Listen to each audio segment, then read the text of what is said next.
We all know it's spring training, but Marco Luciano, who is the presumptive starter at shortstop for the Giants going into the season, maybe not anymore, he struck out in over 50% of his spring plate appearances so far. So how much can we read into something like that, and how much concern is there for the 22-year-old top prospect?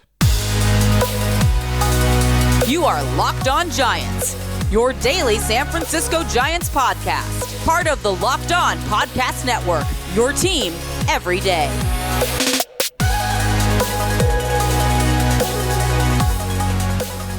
Hello and welcome to Locked On Giants, part of the Locked On Podcast Network, where it's your team every day. My name is Ben Kaspick, and on the show we provide daily episodes Monday through Friday, talking about the San Francisco Giants in a way that's data-driven and rational, but also simple, passionate, and accessible to all.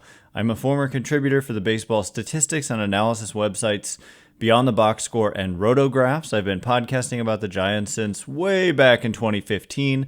I've been hosting Locked On Giants for coming up on 5 years, and I'm a lifelong Giants fan. Thank you for making Locked On Giants your first listen every day. We're free and available wherever you get your podcasts, including YouTube. Check us out there. Please hit that subscribe button, thumbs up button, whatever you can do to help out the show is greatly appreciated. Today's episode is brought to you by Game Time. Download the Game Time app, create an account, and use code LOCKEDON for $20 off your first purchase. And coming up on today's show, as I promised, it is more mailbag questions. We had like 70-something questions when we submitted the prompt, so thank you so much to everyone who asked. And we're going to get to some more today. We got to some good ones yesterday, so if you missed that, check that one out as well. But the first question comes from Blob3, who says, should we be concerned about Marco Luciano's spring training performance so far? What are his chances of starting in AAA? And I guess to answer the second part of the question first, I even said this. I went on KNBR again with Kerry Crowley last night and basically said that like there's no harm really for putting him in AAA. Like he's a guy who has minor league options, unlike a Joey Bart, who we're going to talk about in a minute.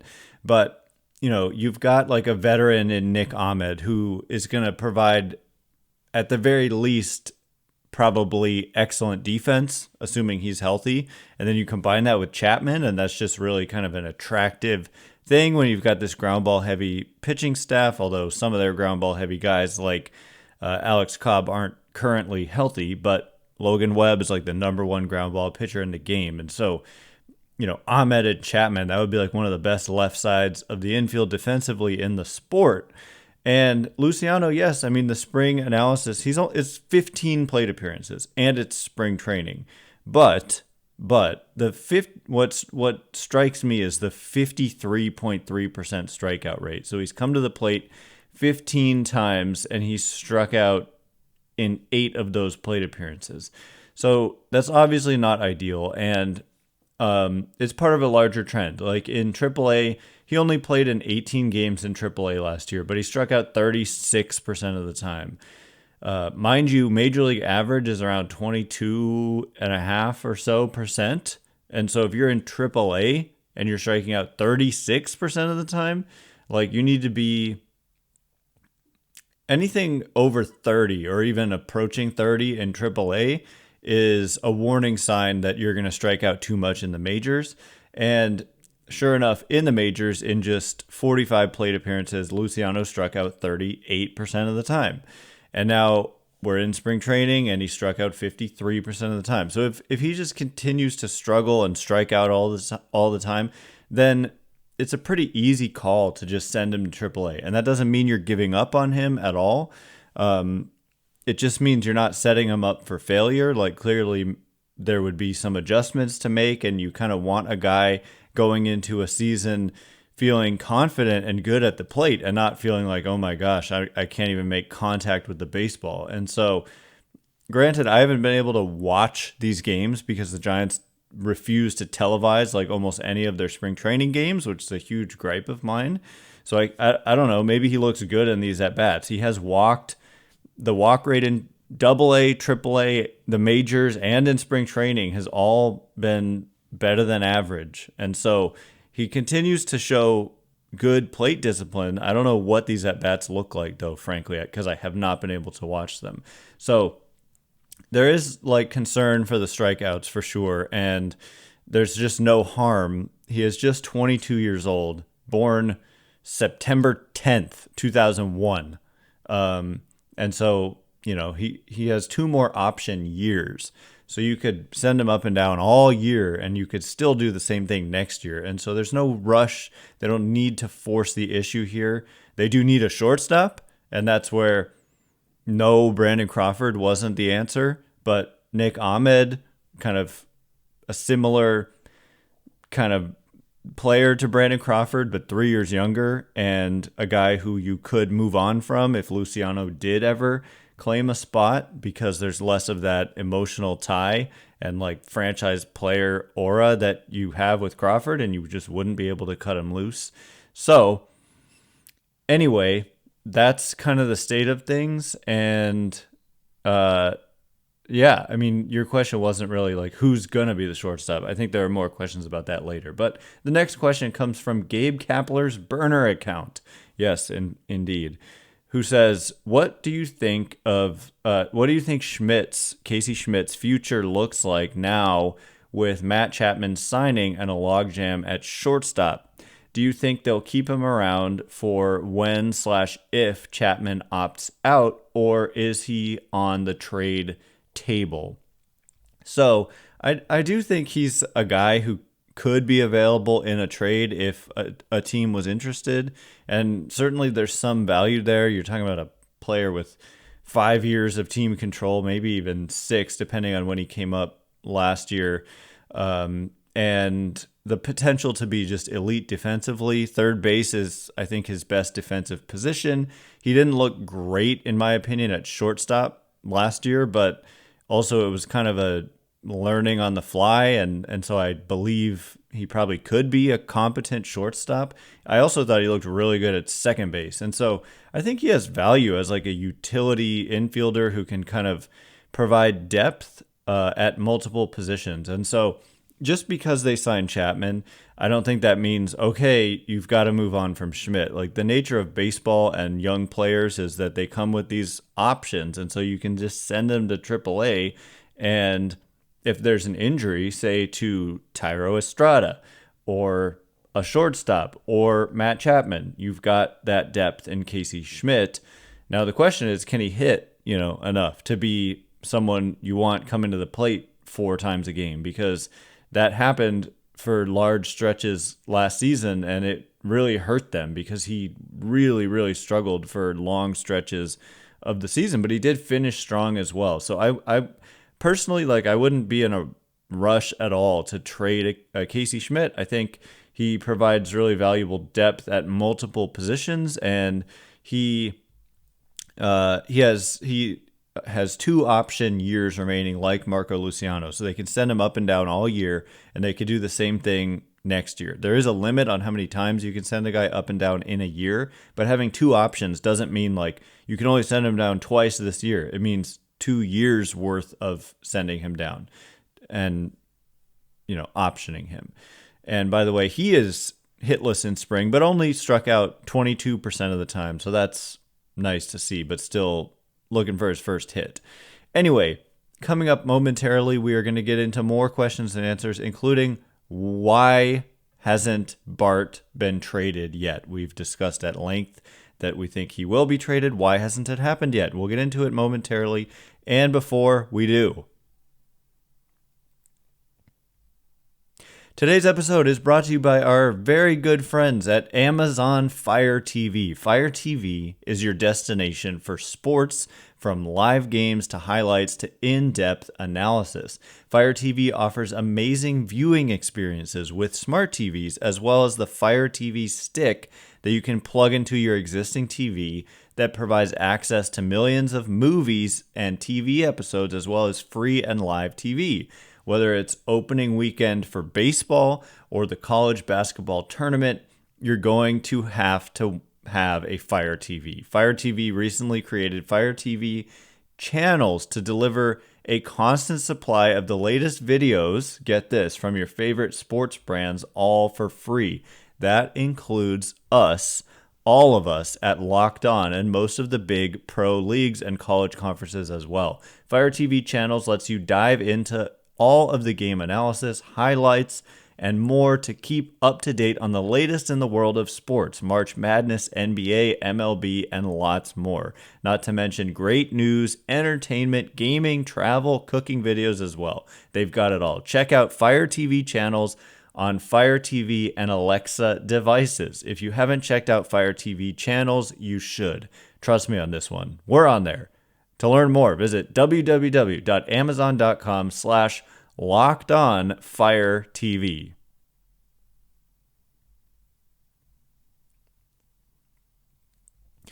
Alrighty, as promised, we were going to get to more questions and answers. Thanks again for making Locked On Giants your first listen every day. In case you didn't know by now, I'm shocked that you didn't know, because I tell you all the time, Locked On has launched the first ever national sports 24/7 streaming channel on YouTube, and now it's also available on Amazon Fire TV in the free Fire TV Channels app.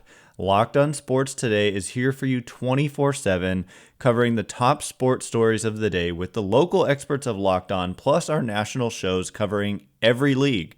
Find Locked On Sports Today now available on the free Fire TV Channels app. So getting to the next question, it comes from John in SoCal, who says, how come Bart hasn't been traded yet? There may be I had some issues transcribing some of these questions. When you get 70 something questions, it can be difficult. Twitter does not make it easy to copy and paste. So I'm trying to, my God, never mind. That's my problem. It's not your problem. But anyway, maybe John in SoCal made a typo or maybe not. But the question is, how come Bart hasn't been traded yet? Can the Giants package JD Davis and Bart and get something back? It would be nice to sign Snell and then get Bart and Davis off the books. So I have discussed the topic, this topic. If you want to search back a couple episodes, I think the thumbnail is a picture of Joey Bart and JD Davis, and it says, "As good as gone," and the title is basically about the inevitability of Joey Bart and JD Davis being traded. And so I go in more depth there, but I'll answer it again here. First, how come he hasn't been traded yet? Well, they're going to pretend like they don't need to trade him. Teams are going to lowball them because teams know that the Giants basically have to let this guy go in Joey Bart, because he cannot be optioned anymore. I kept mentioning Luciano and Schmitt. They have those minor league option years. Well, Bart is out of them. He's got 0. So they can't just send him to AAA. He has to be on the major league team to start the season. And they don't want him on the major league team to start the season because they already have 2 catchers ahead of him on the depth chart in Patrick Bailey and Tom Murphy, who they signed to a 2-year deal with a 3rd-year club option. So clearly a commitment to Tom Murphy and not an endorsement of Joey Bart. And then they've also got Blake Sable, who I think also is ahead of Bart on the depth chart, but he did hurt, I think, his groin recently and is going to have an MRI. And so, but I still don't think that necessarily really affects anything. If Bailey, though, or Murphy at this point got injured, then that could change the equation. And so part of it probably is the Giants just feeling like, okay, well, we want to wait as long as possible to make sure we've got our healthy catchers going into opening day.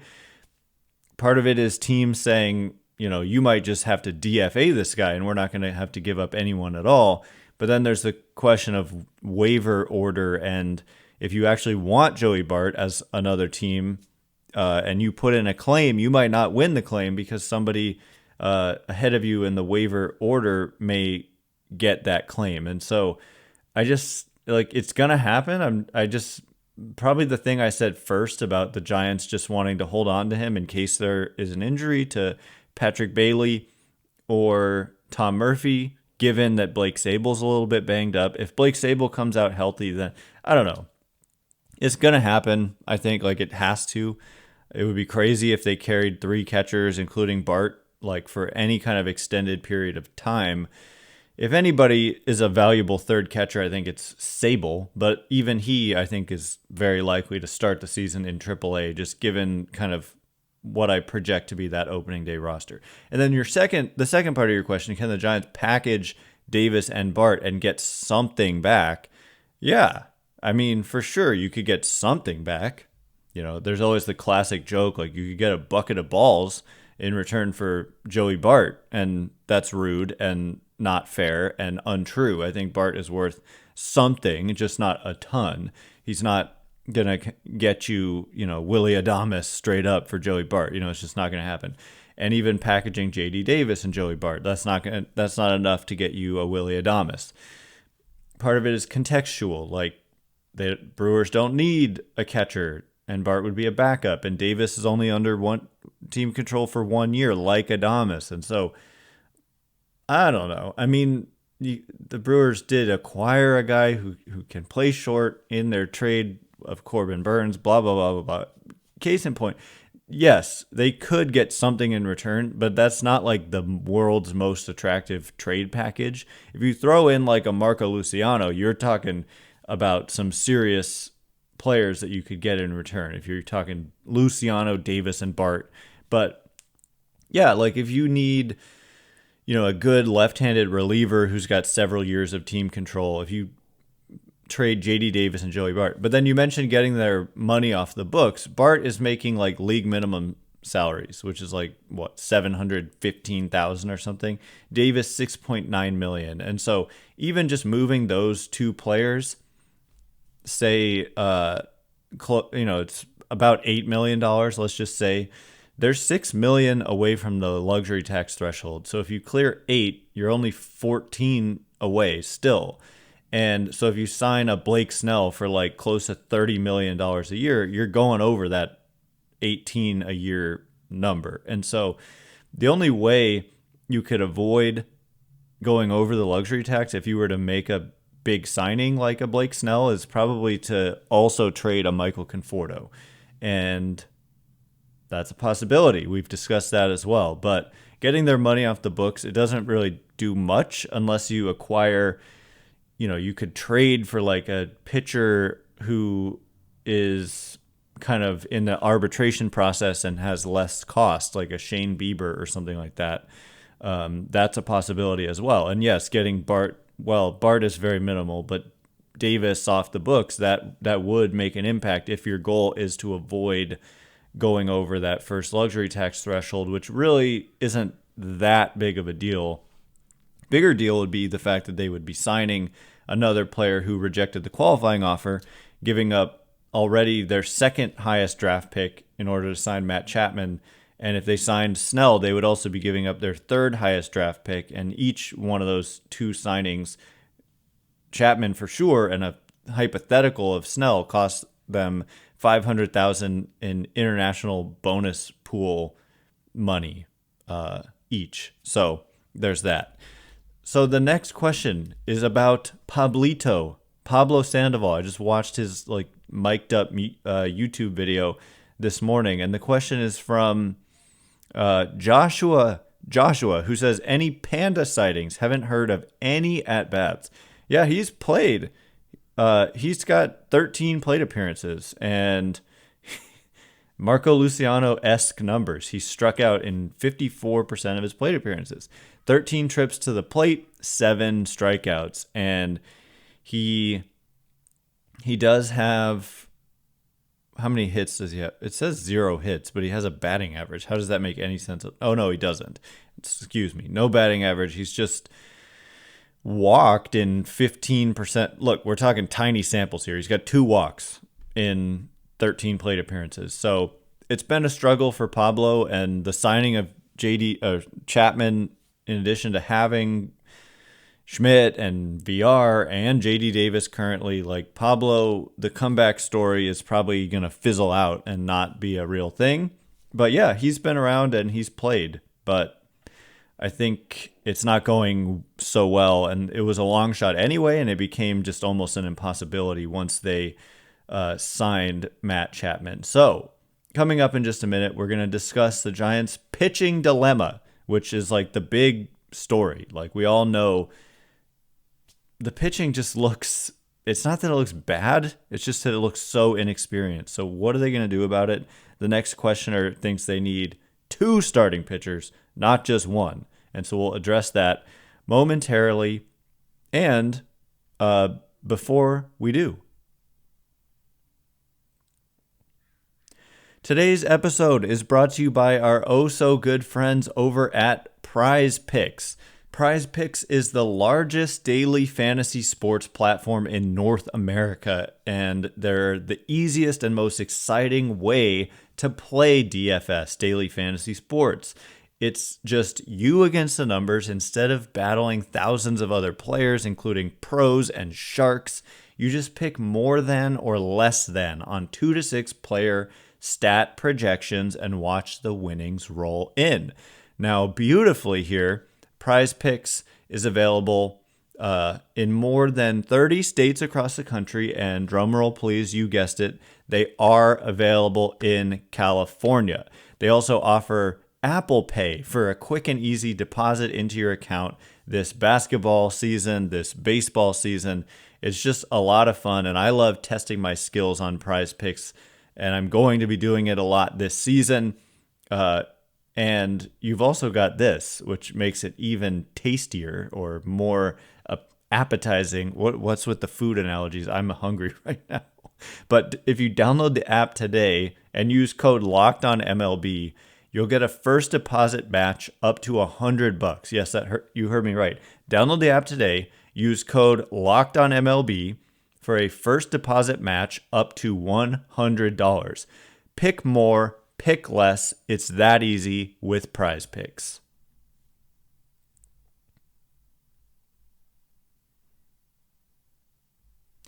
Okay, here we go. We're going to get to some more questions and answers. Thanks again for making Locked On Giants your first listen every single day. The next question comes from every single weekday. I don't want to say every single day, every single weekday. The next question comes from Richard, who says, what are we going to do about the pitching dilemma? We need to add 2 starters, in my opinion. Snell/Monty, Jordan Montgomery, and a starter via trade. Jesus Luzardo, Shane Bieber, George Kirby, Logan Gilbert. So, I mean, that would be nice, but, I mean, they're talking about going into the season with what they have. And so just to be clear about what they have, I have addressed this both times in the last few days. I've had the privilege of going on KNBR. I've been asked about the starting rotation. I think it's the biggest weakness, and the weakness is lies in the uncertainty, and also the fact that you're talking about young players, so there's uncertainty, but also you're not going to lean on these guys for like 200 innings. And so you've got Logan Webb, great, fantastic. But then you're looking at Kyle Harrison, who, while a top prospect and the sky's the limit, unproven. Jordan Hicks, 104 mile an hour sinkers, but has been a reliever, unproven as a starter. Keaton Wynn, elbow barking at him. Tristan Beck was supposed to be in the rotation. Upper arm aneurysm, won't throw for 8 weeks. Thankfully, a successful surgery there to repair the aneurysm. So we're looking at maybe, by the way, Sean Jelly also sprained elbow. So we're talking maybe Mason Black getting added to that 40-man roster and being on this team. And then you look at some of the back end of the bullpen guys. Like, yeah, I agree with you. The pitching dilemma. They do have, to be fair, Alex Cobb and Robbie Ray waiting in the wings. But to start the season, that is just not it. Like, that's not the deal. And so that's why I really think, like, Blake Snell to the Giants, I'd put them at as the favorites, even though they've already spent the second most money outside of LA, outside of the Dodgers. And even though they're pushing up against the luxury tax, I think Blake Snell would just kind of complete the offseason. But the asker of this question, Richard, says they need to add 2 starters, in Richard's opinion. Snell/Montgomery. I think Montgomery prefers to be in Texas or East. I I'm less. I mean, sometimes we hear all that stuff and then they end up somewhere else.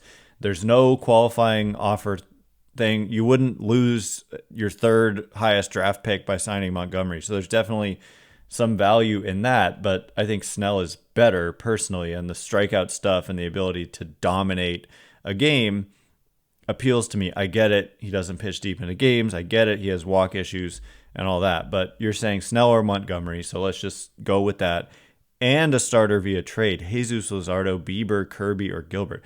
The thing is, like, especially with Luzardo, Kirby, and Gilbert, I'd have to look at their exact contract statuses, but those guys would cost a lot in terms of prospect packages. You're not just talking about throwing J.D. Davis and Joey Bart at them and getting those guys. Like, you're talking they would want Kyle Harrison, and then you're getting rid of one like that, and I just wouldn't want to do that, first of all, and second of all, I wouldn't want to do that, and then you'd be losing one of your already projected starters just to get another starter. So then it'd be a 1-for-1, one loss, one gain, and then it's a net zero. Even though you'd be getting more certainty, you'd be losing the upside and the team control and all that kind of stuff. Bieber, a little bit of a different story, and he does make sense if the Guardians are really, really willing to listen on him, as I believe he is a free agent at season's end. And so that makes him, especially on a team like Cleveland that always kind of has to operate on a budget, their projected payroll under $100 million this season. And Shane Bieber is, where is he? Why can't I never find? Yeah, this is the last year that he is under contract, and then he's a free agent. And so that makes a lot of sense, making $13.125 million. If you could clear JD Davis and like get Shane Bieber in that trade, you could probably avoid the luxury tax and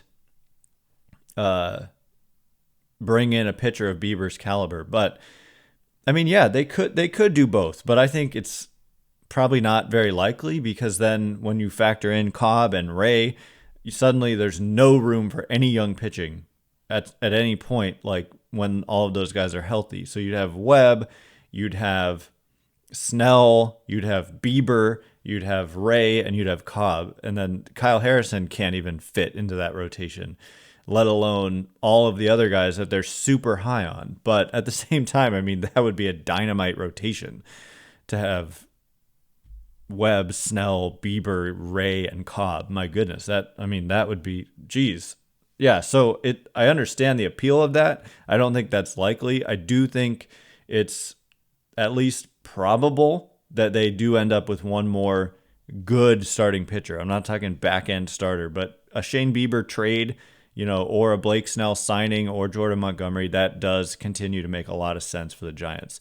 Anyway, that is all the time we have for today. Thanks again for making Locked On Giants your first listen every day. I want to remind you that Locked On has launched the first ever national sports 24/7 streaming channel on YouTube. And now it's also available on Amazon Fire TV in the free Fire TV Channels app. Locked On Sports Today is here for you 24/7, covering the top sports stories of the day, like when the Giants signed Blake Snell, and like when they signed Matt Chapman, with the local experts of Locked On, plus our national shows covering every league. Find Locked On Sports Today, now available on the free Fire TV Channels app.